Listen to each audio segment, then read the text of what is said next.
welcome to the Ideal Nutrition Podcast. My name is Aidan Muir and I'm here with my co-host Leah Higl, and this is episode 144 where we're going to be talking about the Netflix documentary You Are What You Eat, a twin experiment, and we're going to be talking a little bit interchangeably between the documentary and also the study that it was based on to give a bit of context about everything and to share our thoughts on it. So starting with what the study actually was, what it involved. So essentially the researchers got 22 sets of twins, so 44 participants in total, and had the aim of comparing a vegan diet to an omnivorous diet. So the study itself is titled Cardiometabolic Effects of Omnivorous versus Vegan Diets in Identical Twins. So a pretty interesting study set up. It was a randomized control trial with a time frame of 8 weeks in total. So the first 4 weeks, all the participants had delivered meals, and then the last 4 were self-made. The overall conclusion was that those consuming a healthy vegan diet showed significantly improved low-density lipoprotein cholesterol concentration, fasting insulin levels, and weight loss compared to the twins consuming a healthy omnivorous diet. So a pretty interesting takeaway as well from that. So another key factor worth being aware of is the specific wording from the study was, although weight loss was not discouraged, our diet design did not include a prescribed energy restriction and was not intended to be a weight loss study. Participants were just simply told to eat until they were satiated throughout the study. And that is important to consider because these people were just eating like ad libitum in terms of their overall caloric quantity and weren't told to do anything specific. So we're going to unpack that study a little bit before we talk about the documentary aspect. Obviously, the main findings was that reduction in LDL, fasting insulin, and weight being more in the vegan group. The weight change wasn't massive. It was 1.5 kilos different over the course of that 8 weeks. A super important part of this conversation is that last bit about how it was ad libitum intake. So it wasn't like they were a set amount of calories, even though they were being delivered meals at the start. Calorie intake was reported at the baseline and throughout. We know that self-reported data isn't perfect, but it is useful to see that that was in there. So it can still be helpful. Calorie intake was around 200 calories lower in the vegan group, according to this reported data, throughout that 8 weeks. It was around that amount lower both during that first 4 weeks where all food was provided and also after they switched to preparing their own food as well. And protein intake also happened to be lower as well. We could talk heaps about that, but we'll talk more about the difference in the diet before we try to interpret this type of stuff. Saturated fat was higher in the omnivorous group. I've got the data in front of me, and saturated fat at the baseline for both groups was about 36% of their total fat intake. At the 4-week mark, it was 22% in the vegan group and 29% in the omnivorous group. And in the self-prepared phase, it was 23% in the vegan group, 31% in the omnivorous group. So you can see there's a pretty decent difference there. Fiber intake was significantly higher in the vegan group as well. They actually went through and charted out their insoluble and their soluble fiber intake, but the short version is it was about a third higher. We can go through interpreting that. That is basically the summary. There's a big difference in calorie intake, protein intake, fiber intake, and saturated fat intake. Yeah, and I think that leads well into our next part in terms of interpreting the outcomes of the study with those particular variables that were also found.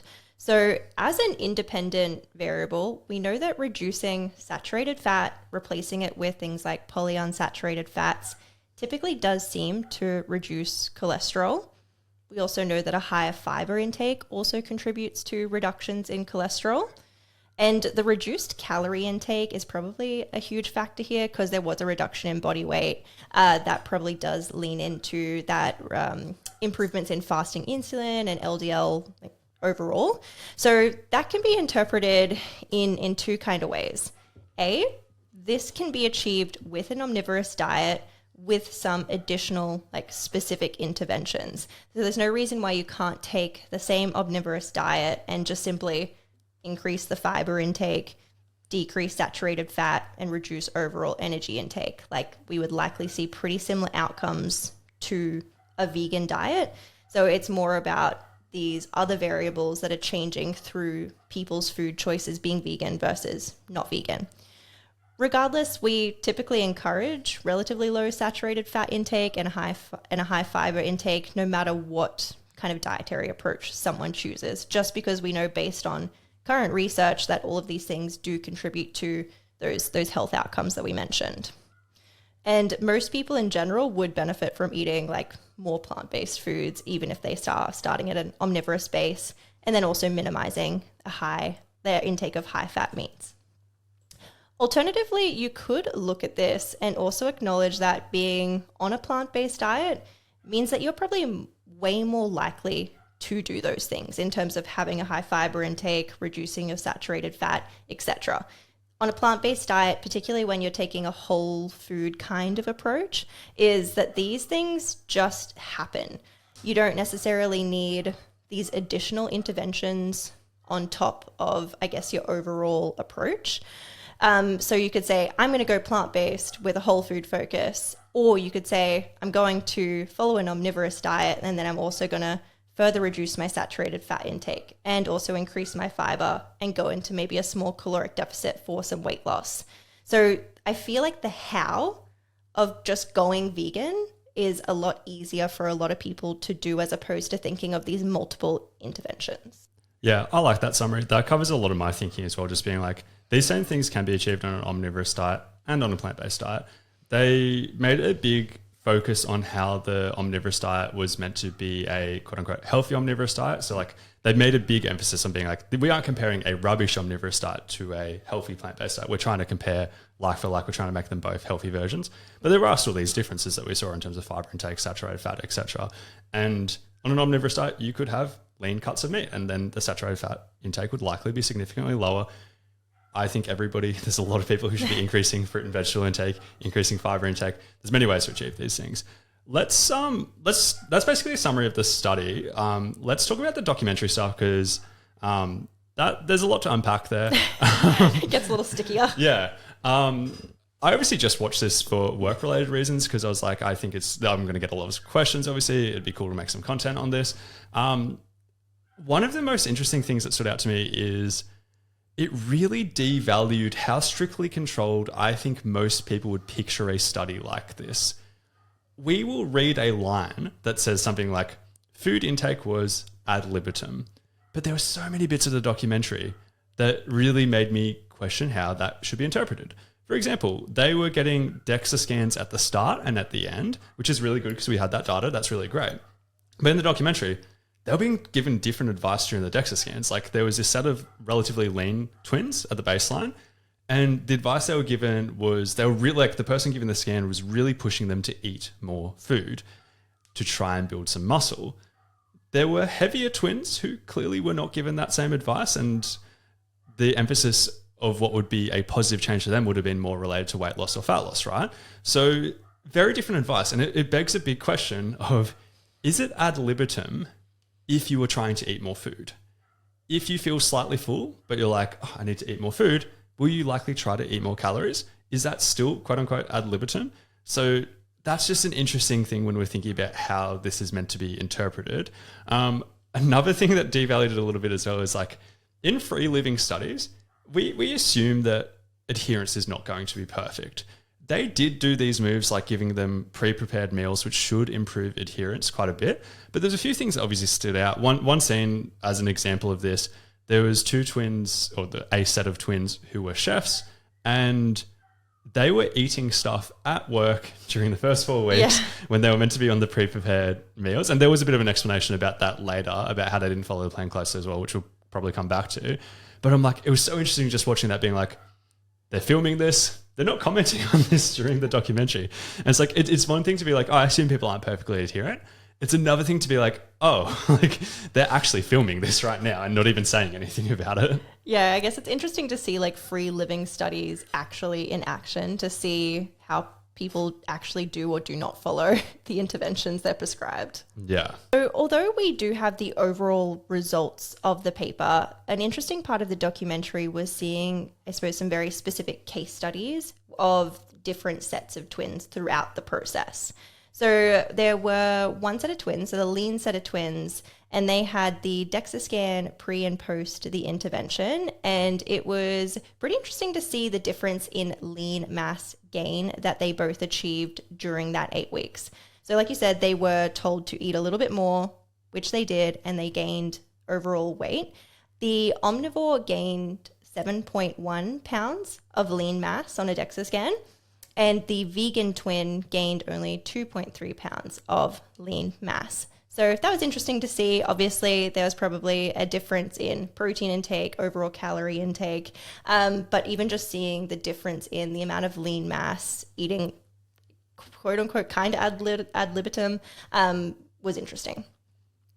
Another example is a set of male twins that were part of the study. So the one who was in the vegan group had a young family, moved house multiple times throughout the process during the process of the study. He missed heaps of training sessions and was just doing some like typical body weight stuff at home. The omnivore, or the one in the omnivore group, was lifting consistently in the gym and didn't have as much going on lifestyle-wise. So when the DEXA showed that both of them had lost weight, an interesting observation here was the omnivore gained lean mass while the vegan one lost lean mass. And you kind of go, oh, maybe this is omnivore versus vegan, but it might also be just circumstances and training that is playing pretty heavily into that. Then the final case study I'll talk through is kind of where it gets a little bit worse from, I suppose, looking at the validity of the study overall. But the twins we had previously mentioned that were eating food off plan from their place of work didn't really follow the protocol. They stuck to the vegan versus omnivore side of things. So they did that, but they randomly started doing cardio every day. They completely changed their diets from what they were supposed to be doing other than being vegan versus omnivore. And they had a pretty wild result. So the one on the vegan group lost 7.6 pounds of weight, of which only 1 pound was body fat, which is insane. That is a wild result. Yeah, that's actually crazy. And then the omnivorous one lost 3.5 pounds, all of which was lean mass, which again, just a crazy result from them. Yeah. So once again, like going back to this whole control and stuff like that, this kind of devalues it as well. Just being like, and we'll talk about this a little bit later, but like a lot of people have pointed to this study as a bit of a vegan dunking on omnivores, basically, because of the health outcomes. But you hear stuff like that and you're like, oh, so this one set of twins, like we think of it as tightly controlled because it's a twin study. It's like a random set of twins completely changed the diet and completely changed the training. It's kind of hard to interpret that stuff. Another set of twins, like this is just a common theme. Like this was just like, I think it was like 4 kind of case studies they kind of showed. The final set that we saw, one did heaps of lifting and the other did heaps of walking. Like they asked her like why she did that. And she's like, walking is just kind of my mode. Like I'm just kind of into walking. And she lost more lean mass obviously than the one who was lifting. And it makes sense. And it just so happens that in all of those cases, like the last three that we mentioned, it was the vegan group that happened to lose more muscle, but that they were just lifting less. It's like they were controlling for obviously the genetic side of things with going for identical twins, but it's the lifestyle stuff that was completely not controlled. Yeah. And the whole time I personally was watching that kind of case study thing, I was thinking about the amount of people I have seen online kind of just pointing to the abstract of this study as if it is a big, big deal. And there's people on both sides looking at different things. Like people in the omnivorous camp are obviously pointing to the plant-based group lost lean mass. They're pointing to that. But you hear us talk through stuff like that and you're like, how much of that was due to plant-based diets? How much of that was due to not lifting heavy, progressive overload, structured training, etc.? Totally. It's really hard to even interpret that based on that before we even talk about the fact that protein intake was lower. Yes. That's not really about plant-based versus omnivorous. That is about all those other details.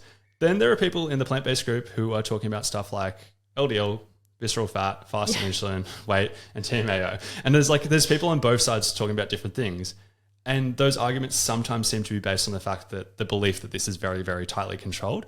It is super impressive to get 22 sets of twins willing to do a study like this. Like actually think about that for a moment and be like, not only have you found 22 sets of twins, so 44 people, you've also found people who are willing to go vegan for 8 weeks or stay omnivorous. So you can't recruit vegans for this study because they wouldn't be willing to do the omnivorous side. Like, this is a very hard study to pull off. So that is super impressive. But on the other hand, I just wouldn't interpret this as if it is some super tightly controlled design, even though twins were used. A really interesting portion of the documentary itself was how much it brought in all of the ethical sides of veganism as well. I know we're talking a little bit off air in terms of like it being a little bit vegan propaganda-y from all the other things that they started to bring in. So like, if we want to evaluate the study, that's one thing. All this other stuff in terms of environmental reasons for going vegan, animal agriculture, like ethical reasons, it's very outside of the scope of looking at the health outcomes of this particular study, but it was something that was heavily focused on in parts of the documentary. From this ethical perspective, this stuff had, like, personally for me as someone who is plant-based vegan, pretty close to my heart because it's ultimately why I went vegan like almost a decade ago now. The health arguments for veganism have never really struck a chord with me because I've always felt that whether I had an omnivorous diet or a vegan diet, I would be able to maintain a health-promoting diet that also facilitated strength and muscle gains. It's just how that particular diet was set up. And looking at this study and this documentary, that doesn't change my opinion.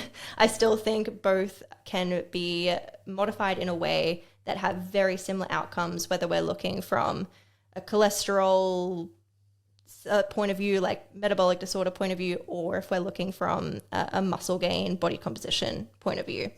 So when it comes to the ethical side of things, I think they made some good points in regards to, like, if you don't like factory farming and the treatment of farm animals, I think that is something that strikes a chord with a lot of people. And that's more of like a personal choice thing, depending on how you feel. On the environmental side of things, it is pretty clear that, like, if we look at the research on the environmental side of things, it's pretty clear that we're not able to sustain such a high global consumption of animal products forever, particularly as they are increasing. So either way, we probably need to completely like revolutionize animal agriculture through things like lab-grown meats and things like exciting things like that are happening, or we need some pretty big population changes. But I've also always been a firm believer in that we need millions of people eating less meat and more plants, not a handful of perfect vegans. So I guess I can sum up my opinion as being like, it doesn't really matter what you do. We probably should all start eating more plants and less meat, but it doesn't necessarily need to be in the context of 100% veganism. Yeah, I wanted to leave that section for you because... Yeah, I guess I obviously have thoughts about it. I am vegan. I care a lot about this stuff. I see why it strikes a chord with other people. But if we're just talking about the context of this study and the health outcomes, I think it's kind of irrelevant.